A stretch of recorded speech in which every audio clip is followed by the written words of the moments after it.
जो right side वाला पुल था ना वो थोड़ा सा ज़्यादा हो गया था। पहले बहुत माइनर सा था राइट साइड पुल का इशू। अभी आप बाइक चला के देखिए, कोई भी राइट साइड पुल नहीं, तो भाई टायर फ्लैट खड़ा हुआ था, स्पोक लीक थी, जैसा कि आप इस वीडियो में देख रहे हैं। नहीं बोल रहा।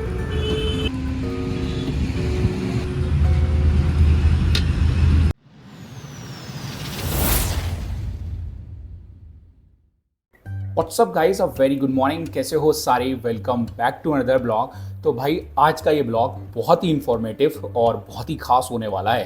The reason is point one, अपनी बाइक की फोर्स सर्विस ड्यू थी। द सेकेंड, जो ट्यूबलेस कन्वर्जन मैंने अपना करा रखा था यार जुगाड़ वाला, वो अभी फेल हो गया है। तो अपना फ्रंट टायर जो है that is no more tubeless, अब उसमें ट्यूब पड़ा हुआ है। और ट्यूब वाली बाइक भाई मुझे चलाने में ना बड़ा डर लगता है, क्योंकि एक बार मैं अपनी क्लासिक 350 से फंसा था और दोबारा मैं बिल्कुल भी ऐसी सिचुएशन में फंसना नहीं चाहता हूँ। तो डिटेल में बताते हैं आपको स्टेप बाय स्टेप। 15,000 प्लस अपना हो गया था, 15,400 अप्रॉक्स हो गया था अपनी बाइक का। तो मैंने सर्विस सेंटर पे अपॉइंटमेंट बुक किया, उमा राइडर्स सेक्टर 63 नोएडा, और 10 बजे का अपॉइंटमेंट था। तो 9:30 बजे में मेरा पहुंचने का प्लान था। तो मैं आई थिंक 9:15 ही घर से निकल लिया, ताकि 15-20 मिनट नहीं लगने थे, ज़्यादा दूर है नहीं मेरे घर से।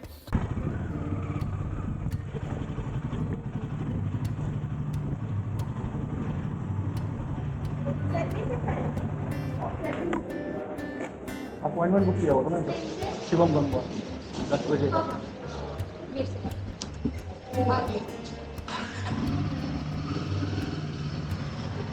और सर्विस सेंटर में पहुंचा फटाफट। जब सर्विस सेंटर में पहुंचा तो वहां जाके मुझे पता चला यार आपने अपॉइंटमेंट बुक किया है या आप कैजुअली वॉक करते हुए चले आए हैं। आपका जो जॉब कार्ड है वो लाइन से ही बनेगा। तो भाई मेरा जॉब कार्ड बनते बनते ही 11 बज गए। अब अपॉइंटमेंट का क्या मतलब है वहां मुझे समझ नहीं आया। या तो इन लोगों में अपॉइंटमेंट का क्या मतलब है उसका इन्हें सेंस नहीं पता, या इनसे मैनेज नहीं हो पा रहा ये अपॉइंटमेंट वाला सिस्टम ना।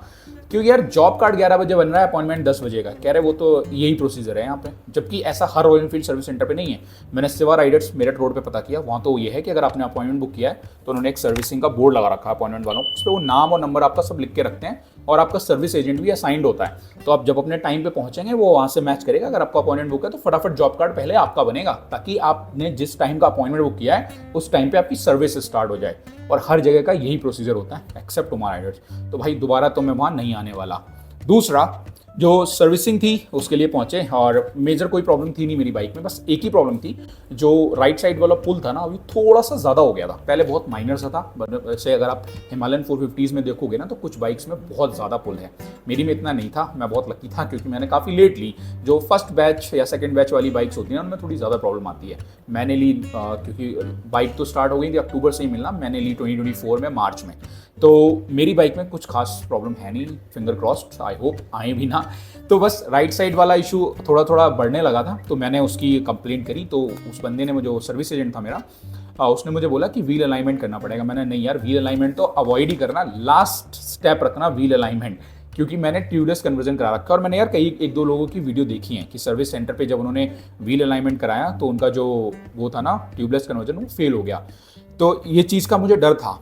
और फिर मैंने बाइक 11 बज चुके थे, अब मुझे पता था क्योंकि उनका ना एक ही बंदा है, एक टेक्नीशियन है जो अपॉइंटमेंट वाली बाइक्स पे काम करता है। तो अगर 8-10 अपॉइंटमेंट हैं और अगर जॉब कार्ड वाला पहले आ गया तो आपका कुछ नहीं हो पा। जिसका पहले जॉब कार्ड बन गया उसकी बाइक लग गई सर्विस पे। तो फिर मैंने अपनी बाइक छोड़ दी। उन्होंने बोला 2:30-3 बजे तक रेडी हो जाएगी, तब आप आके ले जाना। तो जब मैं 4 बजे पहुंचा, मैंने बिलिंग वगैरह कराई, और मैंने जब ये बिल देखा ना, बिल था 1290 रुपीज़। बिल बहुत ज़्यादा नहीं है, 1290 रुपये, कुछ खास नहीं है, क्योंकि लेबर तो फ्री थी, 4 सर्विस है, 4 सर्विस फ्री मिलती हैं रॉयल एनफील्ड के साथ। लेकिन इसमें लगा था व्हील बैलेंसिंग, अगर आपको दिख रहा है व्हील बैलेंसिंग 590 रुपीज़। ये 590 रुपये मुझे परेशान नहीं किया, मुझे परेशान किया व्हील बैलेंसिंग की। इन्होंने व्हील बैलेंसिंग करी और मैंने जाके देखा तो मेरा फ्रंट टायर फ्लैट खड़ा था। मतलब जो डर था मुझे वो सच हो चुका था। ट्यूबलेस कन्वर्जन अपनी ऐसी तैसी हो चुकी थी उसकी। अब बट फिर मैंने सर्विस, जो फ्लोर सर्विस मैनेजर थे उन्हें बोला, तो उन्होंने सर्विस एजेंट को बुलाया। तो उसने बताया भैया आपकी 1-2 स्पोक्स लूज थी, इसीलिए आपका ये आ रहा था लाइक राइट साइड पुल का इशू। अभी आप बाइक चला के देखिए, कोई भी राइट साइड पुल नहीं आएगा। मैंने कहा अभी तो चलेगी नहीं, इसमें तो हवा ही नहीं है, टायर फ्लैट खड़ा है। तो एक तो इन सर्विस सेंटर वालों के पास हवा भरने का कोई सिस्टम होता नहीं है। तो उनकी जो एयरगन होती है ना, उससे पार्ट्स वगैरह साफ करते हैं या पानी वगैरह हटाते हैं पार्ट से, उन्होंने उससे उसमें जुगाड़ से हवा भरी और मैं बाइक बाहर लेके आया। ही वॉज राइट कि यार राइट साइड पुल बिल्कुल जीरो था, राइट साइड पुल तो बिल्कुल नहीं था। लेकिन यार ये जो ट्यूबलेस मेरा फेल हुआ ना, इसकी मुझे प्रॉब्लम हो रही थी। फिर रॉयल एनफील्ड सर्विस सेंटर चला गया, क्योंकि अपना इंश्योरेंस भी रिन्यू कराना था यार। 1 साल का इंश्योरेंस का जो जीरो डैप का प्रीमियम था, ओन डैमेज, क्योंकि थर्ड पार्टी तो ऑलरेडी 5 साल का है मेरा, तो वो पड़ा मुझे 53 100 रुपीज़ का समथिंग, तो वो इंश्योरेंस कराया। और वहाँ पे रॉयल एनफील्ड की एक जैकेट का लॉन्च चल रहा था, थोड़ी देर वहाँ बैठा, मैंने कहा देख लेते हैं जैकेट, बट कलर स्कीम मुझे कुछ खास पसंद नहीं आई। मुझे लगता है ना राइडिंग गेयर्स ब्लैक ज़्यादा अच्छे लगते हैं। तो उसके बाद मैं घर आ गया और नेक्स्ट डे जब मैंने अपनी मॉर्निंग में बाइक का टायर जाके देखा तो भाई टायर फ्लैट खड़ा हुआ था। तो मेरे पास टायर इन्फ्लेटर तो ऑलरेडी था जो मैंने लास्ट ईयर जून में खरीदा हुआ था। ऑलराइट गाइस, तो ये है अपना tyre inflator grand pit stop का है, जो मैंने 1100 रुपीज़ का लिया था लास्ट ईयर जून में। और ये इसके कुछ स्पेसिफिकेशंस हैं, ऐसे ही पड़ा हुआ है तब से। अभी चला लगा के देखते हैं चलेगा भी या नहीं चलेगा। सो गाइस, वायर के कनेक्शन कर दिए बैटरी में, रेड वाला रेड में, इधर ब्लैक बी। ये ऐसे क्लिप रेडी हो गई है, ऐसे हो गया कनेक्ट। और इसमें भाई साहब लाइट भी है देखने के लिए, लाइट तो आ गई, एक बार चला के ऐसे ही देख लेते हैं। चल तो रहा है लेकिन बाइक स्टार्ट करनी पड़ेगी। तो इसको मैं नीचे लेके आया और फिर मैंने बाइक से कनेक्ट किया। थोड़ा टाइम लगा कनेक्ट करने में, बट हो गया। और उसके बाद बैटरी से कनेक्ट किया। लेकिन एक चीज़ याद रखना, जब भी बाइक में हवा भरो तो बाइक को हमेशा स्टार्ट कर लेना इंजन को, वरना आपकी बैटरी जा सकती है। और अगर आपकी बाइक में किक नहीं है ना तो धक्के मारने पड़ेंगे बाइक में। तो टायर में हवा भरा, फिर मैंने सोचा मेरे पास ट्यूब ऑलरेडी पड़ा हुआ था, जो मैंने जब ट्यूबलेस कन्वर्जन कराया था तो निकाल के रखा हुआ था। तो पहले मैंने सोचा एक बार चेक कर लेते हैं, हो सकता है बालवाटी लीक हो। तो मैंने बालवाटी चेक करी, वो तो लीक नहीं थी, एक स्पोक लीक थी, जैसा कि आप इस वीडियो में देख रहे हैं। तो फिर मैं ले गया बाइक को एक लोकल मैकेनिक के पास। लोकल मैकेनिक से मैंने कहा इसको में ट्यूब डालना है, तो उसने कहा ठीक है। अब पहले तो यार उस लोकल मैकेनिक को ना टायर खोलने में उसकी ऐसी वैसी हो गई। रीज़न, हिमालयन का जो टायर खोलने का सिस्टम है ना वो थोड़ा अलग है। नॉर्मली बाइक में क्या होता है, आपका जो एक्सल वाला बोल्ट होता है उसको निकालो और टायर बाहर आ जाता है डायरेक्ट खोल के ना। बट इसमें ऐसा नहीं। हिमालयन में क्या है, जो आपका एक्सल वाला नट है वो खोलने से पहले आपको जो फॉक के पास 2 एलन की बोल्ट लगे वो लूज करने पड़ेंगे, उसके बाद वो आराम से निकलेगा। बट हमें ये पता था ना उस बंदे को पता था। तो यार मेरा सजेशन ये है ना कि लोकल मैकेनिक अवॉइड करो इन सब कामों के लिए ना, स्पेशली ये बड़ी बाइक्स जिन पे इन मैकेनिक्स ने काम किया नहीं होता है। द रीज़न आगे एक और चीज़ बताता हूँ। जैसे जैसे उन्होंने टायर खोला, फिर उन्हें टायर उतारने में थोड़ी दिक्कत हुई और भाई लाइक जो अलॉय था ना उसमें बहुत सारे स्क्रैच मार दिए। यार ये टूल से ना टायर उतरवाना थोड़ा दिक्कत तो है। तो मैं सजेस्ट यही करूँगा कि ऐसे वाले मैकेनिक के पास जाओ जिनके पास मशीन्स होती हैं, मशीन से उतारते हैं तो आपके अलॉय में स्क्रैच नहीं लगते।